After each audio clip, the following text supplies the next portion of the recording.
서울 남서울교회에서 있었던 한 일화입니다. 그 일화는 남서울교회에서 파송한 훌륭한 김성준 선교사로 아마존에서 선교를 하고 계신 분인데, 마침 한국에 들어와서 교회에 설교를 하는 시간이 되었습니다. 한 장로님이 먼저 긴급하게 좀 말씀드릴 게 있습니다. 그러면서 나와서 우리가 이 선교사님을 도웁시다. 하나님은 지금 우리의 도움을 기다리고 계십니다. 여러분 지금 주머니를 털어서 우리 선교사님이 가실 때 선교비를 보탭시다. 그리고 여러분 단기 선교단을 파송해서 이 선교사님을 도와 그 아마존에 선교가 잘 진행될 수 있도록 우리가 힘을 보탭시다. 이 선교사님을 돕는 것이 우리가 하나님을 돕는 일입니다 라고 이야기했습니다. 이 선교사님은 평상시에 늘 그 아마존의 원주민들이 입는 옷을 입고 또 그 원주민들이 하는 것처럼 악어를 잡아서 쪼개고 말려서 그것을 주식으로 삼아 식사하면서 그들과 동일한 식사를 하고 동일한 문화 속에서 살아왔던 분인데, 오늘 이 장로님의 돌발적인 이야기를 듣고, 근데 그 선교사님이 이 설교를 원고를 가지고 있는 걸 원고를 딱 들더니 엎어놓고 이런 이야기를 하는 겁니다. 여러분, 하나님이 돈이 없으셔서 힘이 부족해서 여러분들에게 선교를 도우라고 하신 것 아닙니다. 하나님은 하나님이 시작하셔서 하나님이 선교를 마치십니다. 여러분이 하나님을 돕는다고 생각하지 마십시오. 그리고 여러분이 나에게 오늘 선교비를 모아서 주지 않아도 됩니다. 여러분들이 단기 선교단을 파송하지 않아도 됩니다. 또 여러분들이 오늘부터 아마존 선교가 완전히 망해버리도록 작심하면서 간절히 합심해서 기도한다고 해도 하나님은 그 선교가 망하지 않게 하실 것입니다. 하나님은 하나님의 일을 홀로 해가고 계십니다. 거기에 나와 같은 선교사를 하나님께서 부르셔서 여러분들에게 복 주시기 위해 오늘 그 선교에 참여하는 일에 오늘 여러분들이 오늘 도전받는 일인 만큼 이것은 하나님이 여러분들의 돈이 필요해서, 여러분들의 능력과 지혜가 필요해서 또 여러분을 선교의 자리에 부르는 것 그 자체가 아닙니다. 얼마나 배짱 있고 담대하고 확실한 그런 고백인지 모릅니다. 이 성도들 들을 때 어땠을까요? 그리고 그 선교사님은 그 말씀하고 돌아가셨어요. 그리고는 나중에 다른 분들이 그 아마존에 가보니까 실제적으로 그분은 선교비가 필요가 없더래요. 왜? 그분은 그 아마존에 사는 인디언 그 사람과 똑같이 의복을 입고 음식을 먹고 문화 속에 들어가서 살면서 그들을 돕고 그들과 함께 사는 그런 일을 한 것이죠. 그래서 그 사람들이, 아마존 사람들이 도대체 이분은 어떤 분인데, 도대체 예수님을 믿는다는 것이 뭔데 우리 속에 들어와서 우리와 똑같이 살면서 우리를 이렇게 섬기고 산단 말입니까? 그런 주민들이 이야기를 했다고 하는 것입니다. 오늘 본문에서는 예수 그리스도는 예루살렘에서 온 유대를 거쳐서 사마리아와 땅끝에 이르기까지 예수님의 복음이 전파될 것을 말씀하고 있습니다. 예수님이 마태복음에서는 명령이신 것이죠. 그렇게 하라라고 하는 것이고, 오늘 사도행전에서는 너희는 떠나지 말고 거기 기다리라. 너희 성령 받으면은 너희가 이렇게 증인이 될 것이다 라고 하는 말씀을 하고 있는 것입니다. 사도행전 1장 8절에 이것은 늘 우리가 듣고 들어도 늘 이 말씀이 참 성령 안에서 선교가 이루어지는구나 라고 하는 것을 우리가 확신할 수 있는, 확인해 볼 수 있는 그런 말씀입니다. 다시 한번 읽겠습니다. 오직 성령이 너에게 임하시면 너희가 권능을 받고 예루살렘과 온 유대와 사마리아와 땅끝까지 이르러 내 증인이 되리라. 예수님이 승천하시기 전에 제자들에게 이야기하셨던 그 길을 예수님이 먼저 보이시면서 말씀하고 있는 것입니다. 예수님이 승천하시기 전에 그렇게 제자들에게 명령하신 것이죠. 온 유대와 사마리아와 땅끝에 이르러 내 증인이 되리라 말씀하시고, 그 약속대로 너희가 그 예루살렘을 떠나지 말고 기다리라 라고 말씀하셨습니다. 그래서 그 제자들은 마가의 다락방에서 온전하게 예수님 말씀대로 기도하기를 시작했습니다. 기도하고 난 그 다음에 요엘서 2장에 나오는 말씀처럼 그들은 성령을 충만하게 받았어요. 그래서 새 방언을 말하며 그들이 놀라운 일들을 경험하게 되어진 것입니다.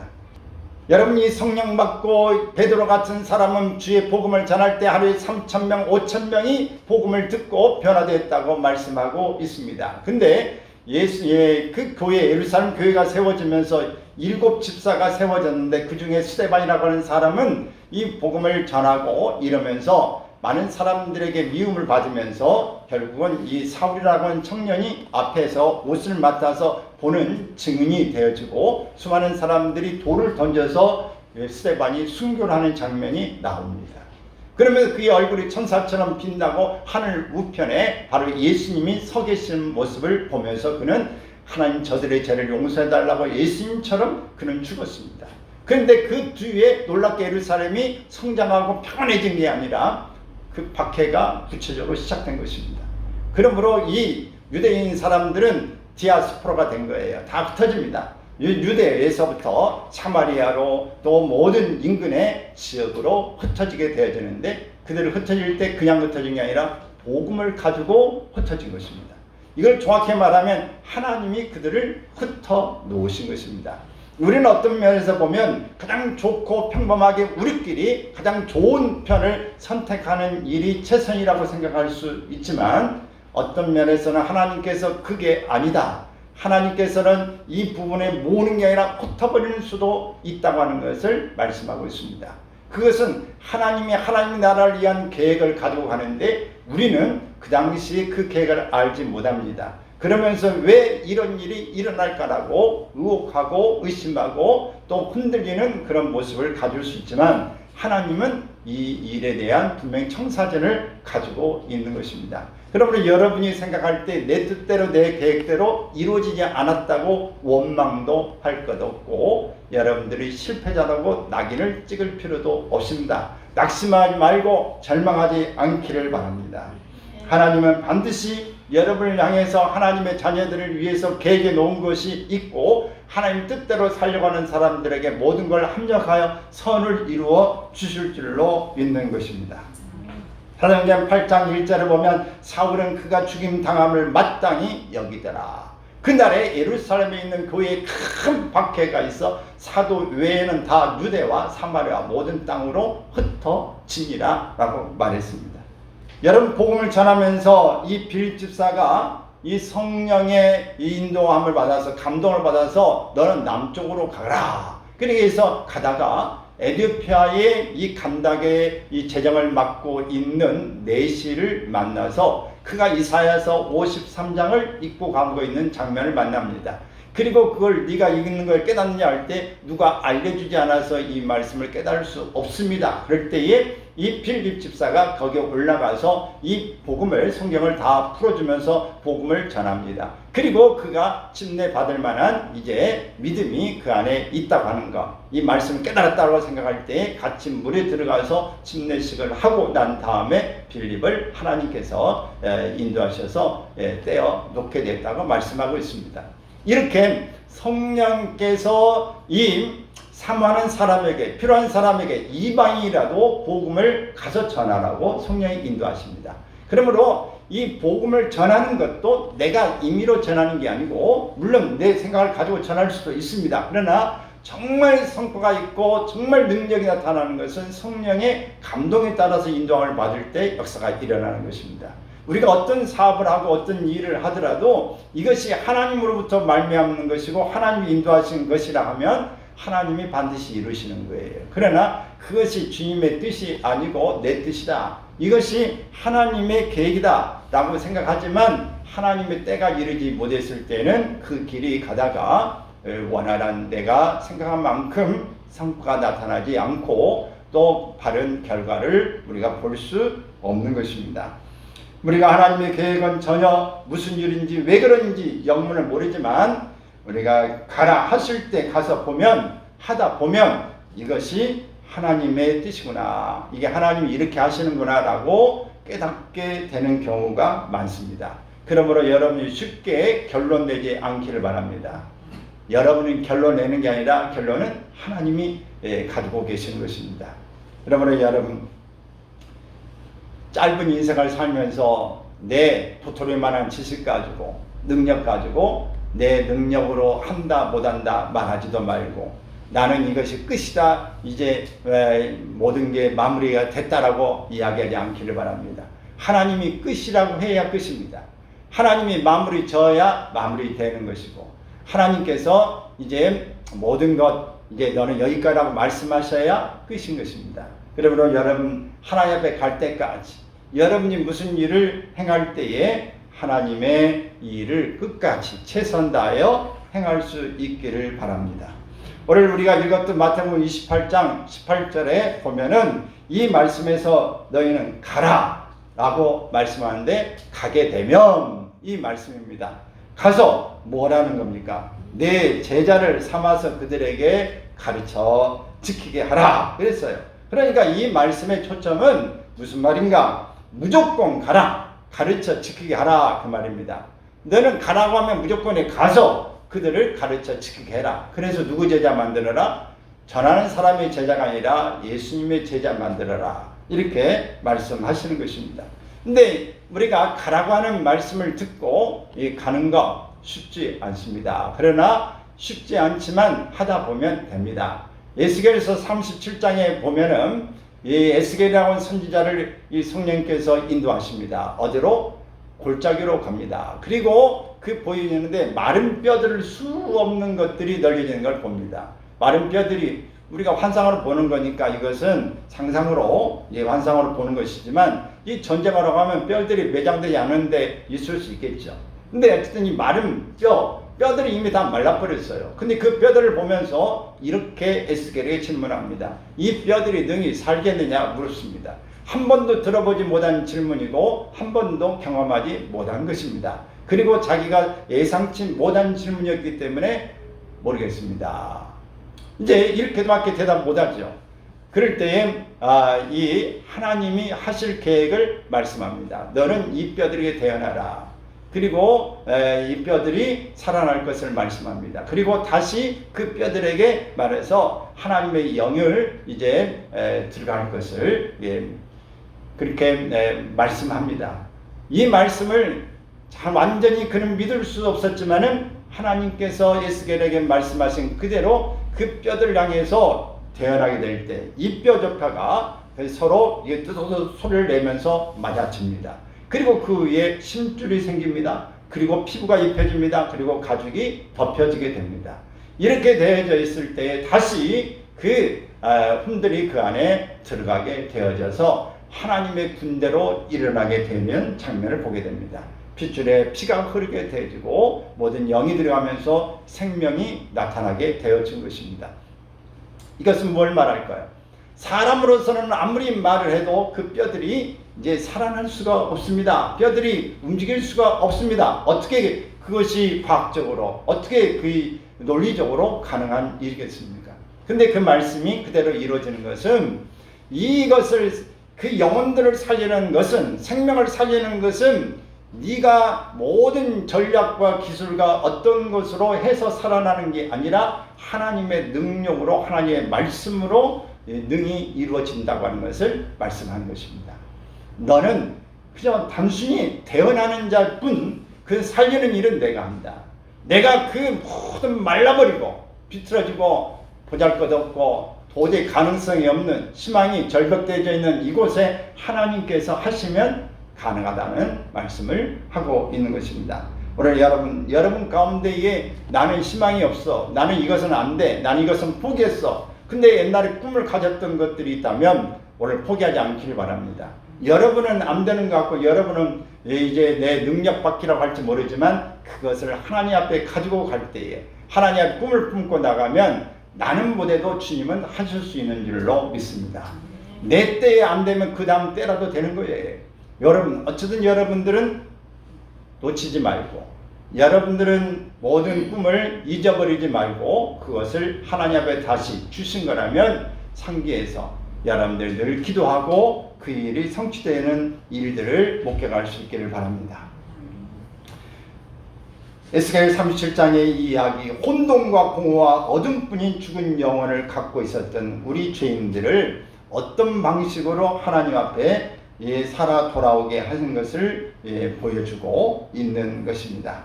여러분, 하나님의 뜻대로 반드시 이루어지고 하나님의 계획대로 이루어짐을 믿고 여러분들이 우리 가족 가운데 안 믿는 사람, 그들 위해 꾸준히 기도하고 있다면 어느 순간에 여러분이 내가 한번 전화하고 싶어, 언제 한번 방문하고 싶어, 그리고 이 복음을 전하고 싶어, 그럴 때 감동이 오면 가시기를 바라고 감동이 오면 전화를 할 수 있기를 바랍니다. 그때가 하나님의 일하실 때입니다. 여러분들이 그러나 준비하고 있어야 합니다. 여러분들이 항상 어떤 일들에 준비되어 있는 자를 하나님이 쓰신다는 것을 기억하시길 바라고, 생각나고 계속 그 부분에 대해서 내가 이렇게 해야 된다 마음이 생각나면 그 일에 기도하기 시작하십시오. 그리고 준비하십시오. 그리고 마침내 때가 되면 그 일을 하나님이 카운트다운해서 마침내 지금이다 라고 말씀하시는 그때에 나가면 명중하게 됩니다. 그때 반드시 기적이 일어납니다. 고린도전서 1장 21절에 있는 말씀을 같이 읽습니다. 하나님의 지혜에 있어서는 이 세상이 자기 지혜로 하나님을 알지 못하므로 하나님께서 전도에 미련한 것으로 믿는 자들을 구원하시기를 기뻐하셨도다. 왜 전도를 미련한 것이라고 이야기하셨을까요? 너희들이 그 전도하는 그 행위로 말미암아 하나님이 그 행위를 통해서 일하시는 것이지 너희들이 하는 그 방법을 통해서 그 영혼이 살아나오실 것이라고 하는 것은 생각하지 말아라, 그 말입니다. 여러분, 전도는 그 사람들이 살아왔던 생애의 방식이 있습니다. 그가 모든 이 습관이 있어요. 그래서 그가 가지고 있는 고정관념이 있습니다. 그가 찾고 있는 어떤 다른 종교가 있을 수 있어요. 근데 그들에게 가서 복음에 예수 믿으세요. 예수 믿으면 천국 갑니다. 죄사함 받습니다. 이 이야기가 정말 말하면 그들에겐 귓전으로도 들리지 않고 그들은 이게 무슨 말이야? 괜히 기분 나쁘게 어서 와서 지금 내한테 이야기 수작을 걸고 있어 라고 생각할 수 있습니다. 근데 이게 별거 아닌 것 같지만 그 말을 던지지만은 미련한 방법 같지만 역사는 내가 한다 라고 하는 겁니다. 여러분, 시는 별것 아닌 것 같고 그냥 툭 던져놨지만 그 시가 나는 그 씨를 생명을 줄 수도 없고 싹을 틔울 수 있는 능력이 없어요. 그러나 씨를 그냥 사다가 뿌려 놓으면 그 씨앗이 생명력이 있어서 그 수분과 모든 햇빛을 맞고 적당한 때에 싹을 틔우고 큰 열매로 맺혀질 수 있는 것입니다. 여러분, 우리는 필요할 때에 싹을 이 씨앗을 심는 것입니다. 이것이 바로 복음의 씨를 심는 일인 것입니다. 그러므로 우리가 할 수 있거든 최선을 다해서 심는 일을 할 수 있기를 바랍니다. 우리가 많은 일들의 계획도 필요하고 어떤 전략도 필요한 게 사실입니다. 그러나 이 선교를 하는 일에 많은 사람들, 우리나라도 선교사들이 와서 처음에 학교를 세웠고 병원을 세웠습니다. 정말 이 낙후된 이 부분에 많은 사람 주관을 병원을 세워서 많은 사람을 치료하는 선한 일, 교육을 시켜서 또 사람들 키우는 일들을 했습니다. 그리고 우리나라 이렇게 복음화 되어진 것도 사실입니다. 그리고 북한에서 빵 공장을 만들어서 그 어려운 사람들이 빵을 준다고 하는 이런 일도 우리가 했던 일입니다. 그러나 북한의 공장에 빵을 만들어 준다고 그들이 복음화되고 하는 일은 없습니다. 자, 이렇게 선교하는 일에 보면 빵 공장을 만들어주고 이 유치원을 만들고 또 모든 사업을 어떤 일을 하는 것 전략일 수 있습니다. 그러나 이것이 다 복음에 가장 효과를 낼 수 있는 것인가 하는 것은 그건 장담할 수 없습니다. 하나의 수단, 방법일 수는 있는 것입니다. 지난번에 금년에 필리핀에 우리 이제 목양회에서 함께 가는 가운데 한 목사님이 그런 이야기를 했어요. 이 필리핀에 이 선교하는 일에 후원도 하고 그래서 그 전에 와 보니까 거기에는 정말 이 주변의 주민들에게 어떤 물건을 주지 않았대요. 이 쌀을 주는 것도 아니고 과자를 주는 것도 아니고 의복을 나눠주는 것도 아니고 어떤 주지 않은데 오직 복음을 가지고 이게 전하고 했는데 그들이 집회할 때 보니까 정말 말씀을 받을 때 사모하고 또 안수기도 할 때 그들이 막 굳게 사모하면서 기도를 받기를 원했어요. 근데 한 교회는 이 주는 일들을 많이 해요. 쌀도 주고 과자도 주고 어떤 데는 필요할 때 물질도 도와주고 이러면 사람들이 많이 더 몰려오긴 했는데 설교를 들을 때에 설교 듣는 것은 귓전으로 듣고 안수기도 하는데 사모하는 마음이 없어서 기도해 주는데 멀쩡멀쩡 눈 뜨고 있는 사람들이 많아서 정말 영적인 기운이 다르다. 그래서 이 선교는 주는 것으로만 아니라 복음을 전하는 게 더 중요하다고 이렇게 이야기하는 걸 들었습니다. 물론 한 방법만이 다라고 할 수는 없어요. 다양한 방법이 중요하다고 생각해요. 그러나 오늘 그 영혼을 깨우는 일은 주는 것, 먹는 것이 아니라 그 영혼을 살려내는 하나님의 말씀, 복음이 중요하다는 사실을 우리가 먼저 기억해야 됩니다. 이 사도 바울은 복음을 전할 때 고린도전서 2장 1절에서 5절에 있는 이 말씀으로 그는 이 복음을 전하였습니다. 같이 읽습니다. 형제들아, 내가 너희에게 나아가 하나님의 증거를 전할 때에 말과 지혜의 아름다운 것으로 아니하였나니 내가 너희 중에서 예수 그리스도와 그가 십자가에 못 박히신 것 외에는 아무것도 알지 아니하기로 작정하였습니다. 내가 너희 가운데 거할 때에 약하고 두려워하고 심히 떨었노라. 내 말과 내 전도함이 설득력 있는 지혜의 말로 하지 아니하고 다만 성령의 나타남과 나타심과 능력으로 하여 너희 믿음이 사람의 지혜에 있지 아니하고 다만 하나님의 능력에 있게 하려 하였노라. 아멘. 사도 바울은 이렇게 자기의 능력, 자기의 지혜, 자기의 말을 전혀 의지하지 않았음을 말합니다.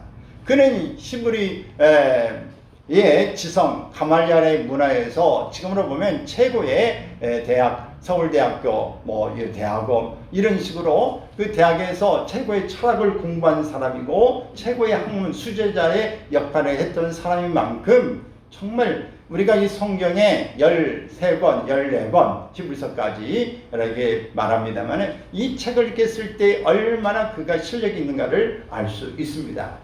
이렇게 쓰는 실력을 가지고 있지만 그가 복음을 전할 때에 자기의 있는 것으로 전하지 않았다. 미련하지만은 오직 복음만을 가지고 그들에게 전했다고 하는 것을 이야기합니다. 여러분, 하나님은 우리에게 능력과 지혜를 요구하지 않습니다. 하나님이 요구하는 건 뭐냐? 순종을 요구하신다. 가라면 가고 멈추라면 멈추고 이런 일을 하나님이 원하신다고 하는 겁니다.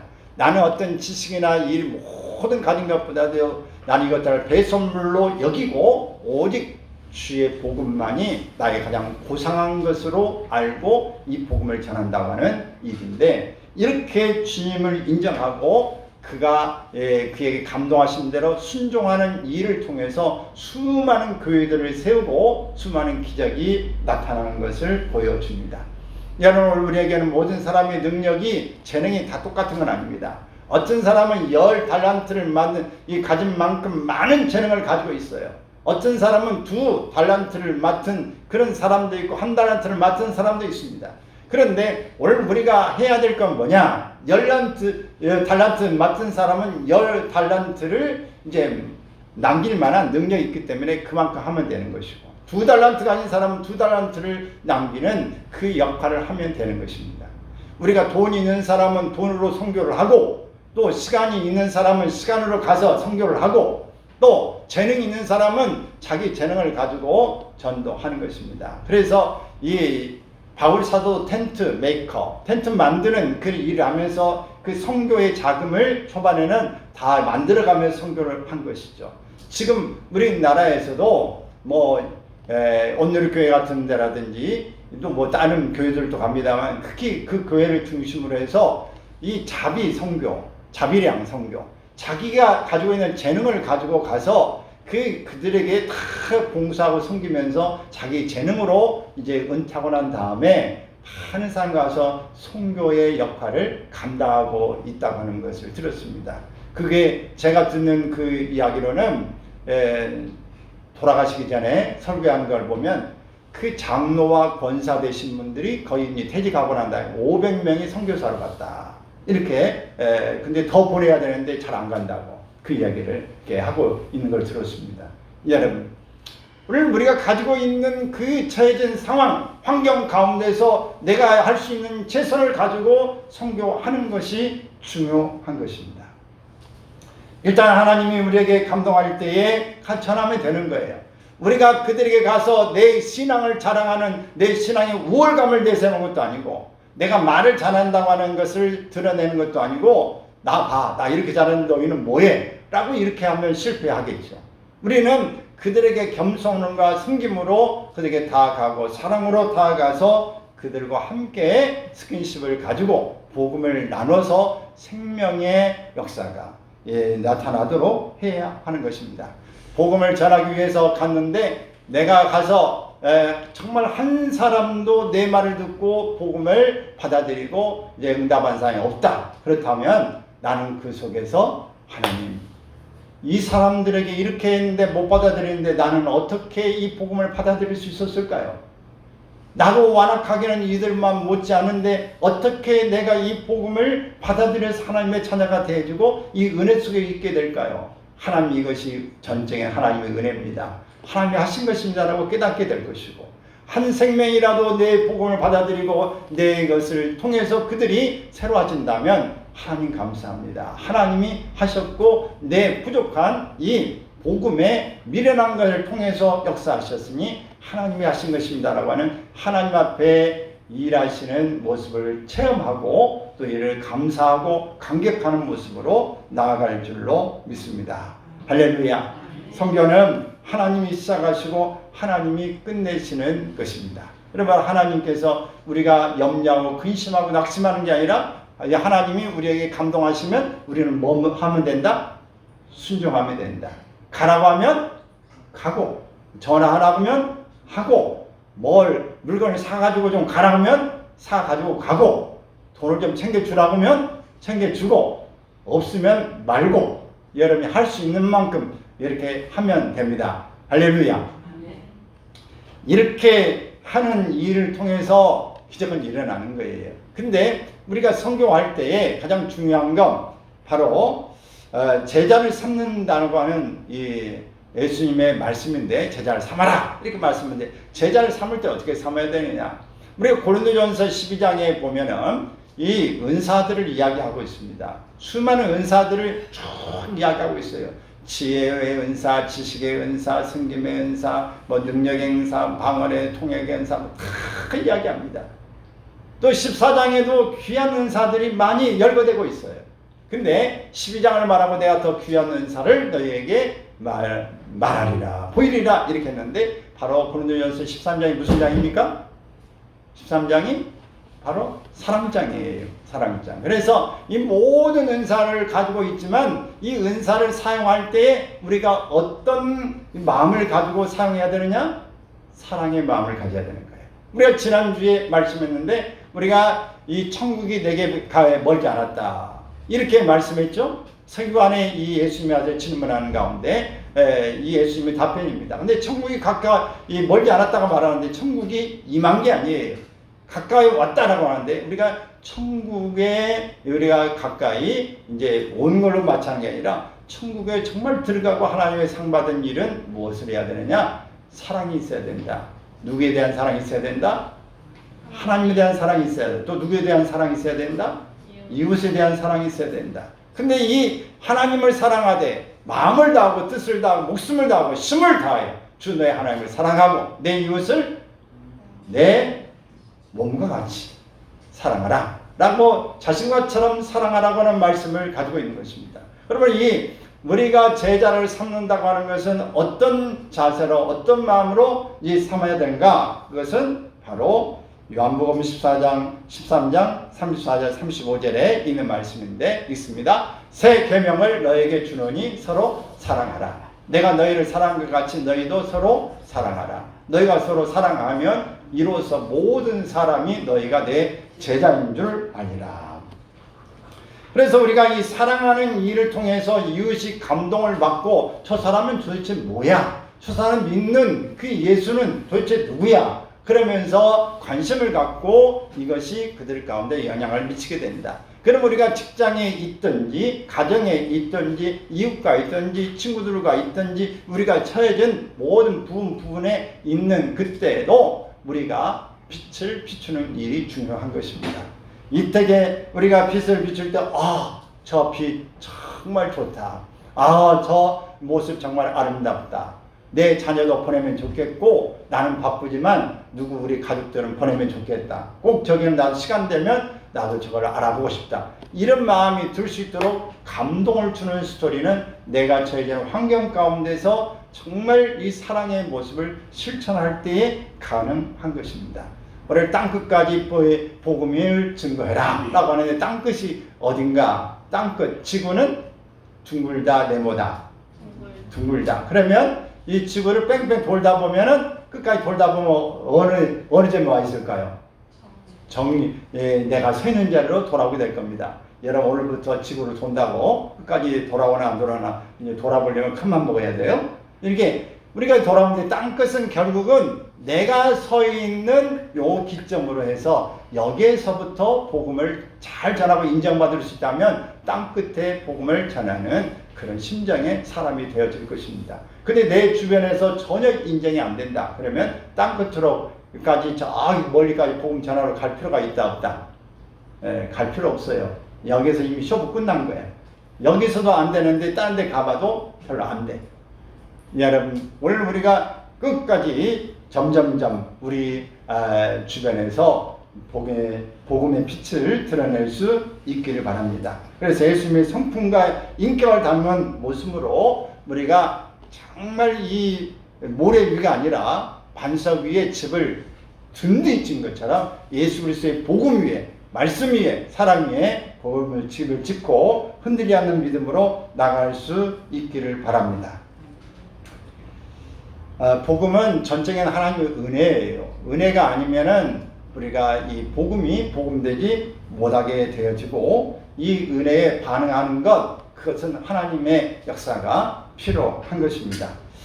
제가 이 세상을 떠났던 그 온누리교회 하영조 목사님의 설교를 어제 이렇게 우연히 한번 이렇게 다시 들어보게 됐는데 참 이분은 대학교 다닐 때부터 그 당뇨가 있었고 고혈압이 있었고 또 이게 위험이 있었다고 그래요. 그게 있어가지고 학교를 휴학하기도 했는데 나중에 이게 위험이 위암으로 바뀌어가지고 목회하는 가운데 수술을 해야 된다. 아주 이 고약스러운 데가 이 암이 있어가지고 수술을 바로 하지 않으면 안 된다. 근데 연예인 교회를 하고 있으면서 이 교인들이 너무 놀라고 할 건데 내일 당장 수술하자고 그래서 서류를 다 떼가지고 제 아내가 이제 미국에 있을 때 미국 가가지고 서류를 다 가지고 미국에 수술했대. 근데 미국에 수술했는데 수술하고 또 재발되고 1년마다 한 번씩 해가지고 수술을 6번을 했다는 겁니다. 6번을 이렇게 암수술 6번을 해 갔는데도 항암 치료는 하지 않았대요. 그리고 그가 계속해서 이 당뇨도 있고 고혈압도 있고 이렇게 암도 있고 병을 가지고 있었지만은 그 복음을 전하는 일에는 또 목회를 또 잘 하셨어요. 근데 계속해서 병원에 있고 그럴 때마다 성령이 감동하실 때 성령 사역을 해라. 성령 사역을 해라. 온누리교회는 무슨 교회입니까? 그건 정말 이동원 목사님이라든지 하영재 목사님이라든지 또 사랑의 교회 오카노 목사님이라든지 또 이 서울 이 반포에 어떤 교회라든지 다 제자 훈련 이렇게 CC맨들이고 그들이 이렇게 공부하는 그 스타일이에요. 그래서 이런 성령의 사역과는 관계가 없는 계속 그 감동을 하셔서 그래서 성령 사역을 결국은 하게 되는데 나중에 돌아가실 때까지 또 혈액 투석을 했어요. 혈액 투석이 무엇인지 아시죠? 피를 이렇게 거르는 거예요. 이 자체 내에서 신장의 기능이 약해져 가지고 이 피를 이 그걸 빼낼 수 없을 때 기계로 피를 걸르는 겁니다. 근데 한 번씩 이 혈액 투석을 하면 4시간씩 한다는 거예요. 근데 이거 일주일에 많으면 2번, 3번씩 해야 됩니다. 일주일에 뭐 4시간씩. 그런데도 불구하고 가장 일을 많이 했던, 암 걸렸을 때 이 항암제를 쓰지 않을 뿐만 아니라 그 일본, 미국, 이 중남미, 그 다음에 CGN TV가 여기 있어서 해외 선교사들에게는 정말 좋은 TV가 돼요. 이거 드러내 다 만들고 선교하고 또 선교사들 2,000명을 내가 보내겠다. 이게 하나님 앞에 꿈을 가지고 있는데 그 선교사를 하면서 수많은 사람이 모여지면서 그 젊은이들이 막 1,500명, 2,000명씩 막 들어오기 시작하고 수많은 사람들이 가르치면서 자기는 병이 안 고쳐지는데 기도하면 놀랍게 막 역사 일하고 수많은 사람들이 고쳐지는 거예요. 여러분, 하나님 역사, 하나님을 의지하게 하는 것은 나에게는 아무 문제가 없고 내게 아무 고통이 없는 일이 아닙니다. 나는 고통스럽지만 힘들지만 하나님 일을 통해 하나님과의 관계는 유지하고 하나님의 역사는 계속되어지고 이런 일들이 얼마나 일어날 수 있음을 믿으시기 바랍니다. 그러면 그는 이렇게 하나님 앞에서 쓰임받다가 돌아가시는데 그분의 이야기 가운데 아주 공감이 되는 이야기. 바로 이 하나님의 능력, 하나님의 모든 힘의 모습은 저수지, 이 댐의 모습 같다. 댐의 모습 같은데 우리가 이 청평에 가면은 이 팔당댐에 있는 그 호수, 그거보다 더 큰 소양댐, 바로 이 어떤 많은 댐들이 있고 저수량이 있게 되는데 이 저수량에 있는 물들은 다 수문이 있어요. 이게 수문이 한 4개 정도 이렇게 있어서 수문을 열면 물을 넘쳤을 때는 이렇게 방류를 해야 되는 것이죠. 근데 문을 열면 그 물이 엄청나게 쏟아져 내립니다. 막고 있던 그 부분이 그냥 막 밑으로 쏟아지면서 수문을 열 때는 아래 다 주민들에게 연락을 해줘야 되는 것이고. 근데 이렇게 하고 있는데 하나님께서 이 영적인 하늘에 이미 저수를 담고 있는 것처럼 2가지의 이 물이다. 하나는 바로 예수님이 십자가에 죽으신 사건의 보혈로 바로 채워지는 그 저수의 물이고, 또 하나는 부활의 물줄기로 하나님이 그를 채워놓으셨다. 그러므로 이 십자가의 이 물줄기를 통해서 그것이 방류가 되어지면은 저주와 사망과 마귀들이 다 떠나고 질병이 떠나가고 모든 엄청난 일들이 일어나게 되어진다. 우리 이 말씀, 그리고 또 이 부활의 물줄기가 임하면은 다 파괴된 것은 어때요? 전쟁이 나오고 파괴되면 파괴되는 끝나면 안 됩니다. 거기에 새로운 것이 건축돼야 돼요. 나무가 심겨지고 꽃이 피어져야 되고 도시를 다시 건물을 세워야 이 사람이 살 수 있게 되어집니다. 여러분, 오늘 우리가 예수 믿고 우리 가운데에 악한 이 집이 무너지고 난 다음에 우리가 수술하고 나면 막 해죽고 옛날에 다 그렇지 않습니까? 하고 나면 어떻게 해야 돼요? 영양 보충을 하고 체력을 보충하고 힘을 길러야 되는 거예요. 이런 것처럼 우리 영적으로 청소가 되고 나면 부활의 물줄기를 통해서 우리가 건축을 해야 되는 거예요. 그 속에 아름다운 열매가 맺혀질 수 있도록 해야 하는 것입니다. 근데 그 수많은 저수량이 이미 저장되어져 있습니다. 우리는 예수 그리스도를 믿고 하나님의 이미 자녀가 된 줄로 믿습니다. 그리고 하나님이 우리의 기도를 이미 들어주신 줄로 믿어요. 근데 언제 수문을 열어야 될까? 이때만 있는 겁니다. 근데 하나님이 수문을 우리에게 열어주시고 응답하실 때는 언제일까요? 우리가 하나님 앞에 깨끗하게 죄사함 받는 오늘 회개하는 일과 우리 하나님 앞에 분노와 우리의 마음의 모든 이 자존감, 너무 나 자신을 드러내고 있는 이런 것들, 자랑거리들, 내 안에 풀지 못했던 것들을 다 하나님 풀어놓을 때, 하나님 나라를 믿고 맡길만 할 때에 하나님의 은혜를 쏟아 부어줄 줄로 믿습니다. 응답은 그때 오는 거예요. 그래서 이 수문을 막고 있는 이것들을 터뜨리게 하면 하나님이 저장해 놓은 걸로 우리에게 주신다고 하는 사실입니다. 여러분, 하나님의 능력은 한이 없어요. 이미 이 하늘에 이미 담고 있고 언제든지 주시려고 하고 계시다는 사실을 믿으시기 바랍니다. 오늘 이 성령의 역사가 오늘 우리 일어나면 우리 생각이 바뀌고 우리의 마음이 달라지고 우리가 기도할 때 역사가 일어나고 우리가 생각할 때 지혜가 샘이 터지고 우리가 생각하는 모든 것들이 힘이 없다고 생각할 때 힘이 주어지고 꿈이 생겨나고 확신이 생겨나고 하나님 앞에서 내가 모든 것들을 영적으로도 분별이 되어지고 지치고 힘들지만 새로운 모습으로 여러분이 충전되어질 줄로 믿습니다. 여러분, 우리가 다시 한번 원점으로 돌아가야 합니다. 예수 그리스도를 믿는다고 하는 것은 무엇입니까? 오늘 주님의 말씀을 듣고 순종하는 것입니다. 이미 구원을 예수 그리스도를 믿음으로 구원을 받았습니다. 우리는 천국에 가게 될 것입니다. 그런데 천국 백성으로 사는 일에는 사랑이 필요하고 주님의 명령을 수행해야 합니다. 그것이 무엇입니까? 너희는 가서 모든 족속을 제자를 삼아 내 아버지와 성령의 아들과 성령의 이름으로 침례를 주고 그들이 바로 다 이 복음을 가르쳐 지키게 하라. 내 제자 삼으라고 하는 말씀을 하고 있습니다. 그래서 온 사마리아, 유대와 사마리아 짱거리가 내 증인되라고 말씀하시는데 이렇게 하기 위해서 뭐가 필요해요? 성령의 역사가 필요한 것입니다. 그러면 선교는 성령과 함께 가야 합니다. 그래서 선교하는 사람은 성령 없이는 선교할 수 없는 것이고 우리 성령에 충만한 사람은 바로 선교하지 않을 때 우리가 사명을 제대로 감당하고 있지 못하는 것입니다. 우리 주변에 가든지 보내든지 여러분의 오늘 우리의 삶에서는 이런 삶의 역사가 일어나야 될 줄로 믿습니다. 오늘부터 여러분 속에서 나는 하나님의 나라를 위해서 하나님께서 내게 주시는 모든 재능이 있고 힘이 있고 또 하나님이 이미 내게 많은 것들을 꿈을 주시고 내게 믿음을 주시고 내게 지혜를 주시고 힘을 주신 것들이 이미 있습니다. 이걸 가지고 어떻게 활용할 것인가, 어떻게 이걸 다이나믹하게 야란 폭발적으로 하나님 앞에 그냥 폭발시켜서 능력을 발휘하고 모든 악한 것들을 허물어뜨리고 새로운 건설을 할 수 있는 능력과 여러 힘을 갖기 위해서는 오늘 하나님이 여러분에게 물 붓듯 기름 붓듯 하나님의 성령을 부어주실 때 가능한 것입니다. 그러면 여러분이 어떻게 해야 돼요? 말씀 읽는데 최선을 다하시고 하나님의 기도하면서 하나님 앞에 회개할 것은 철저히 회개할 수 있기를 바랍니다.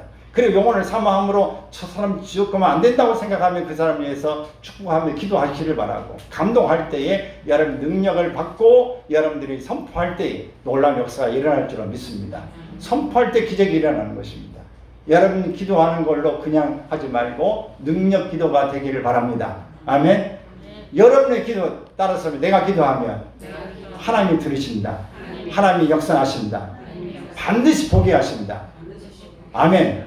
이 여러분이 마음 확신을 갖고 하길 바랍니다. 근데 기도가 시원찮고 안 당한다고 하면 회개하지 않고 거침돌이 있기 때문이고 믿음이 약해서 그래요. 여러분 큰 믿음 내게 주시옵소서. 확신을 주시옵소서. 여러분 기도하시길 바랍니다. 술에 술 타는 듯 물에 물 타는 듯 그렇게 하지 말고 기왕에 믿을 거 확실하게 믿기를 바랍니다. 기도하면 어떻게 해야 돼? 응답 받아야죠.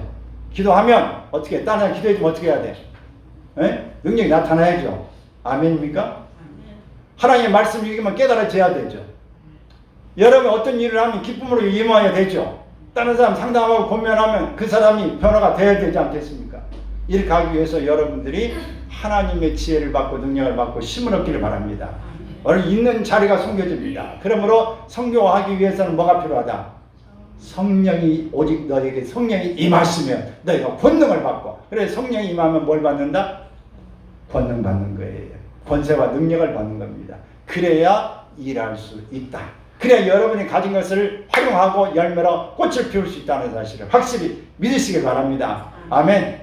그래서 오늘부터 인상 펴고 마음 펴고 구김 싸는 거 싹 펴시고 번데기 주름 잡는 것도 싹 펴고 우리 여러분 뺀다기가 아니니까 지금 다 펴시기 바랍니다. 얼굴도 펴고 그래서 화장품 안 발라도 얼굴에 빛이 나기를 바랍니다. 여러분 신경 쓰고 유가 아프지 않기를 바라요. 유가 맑아지고 깨끗해지고 가뿐해지기를 바라고 누구를 만나든지 간에 만날 때 기쁨으로 즐겁게 잘 화목한 삶이 되시기를 주의 이름으로 축원합니다.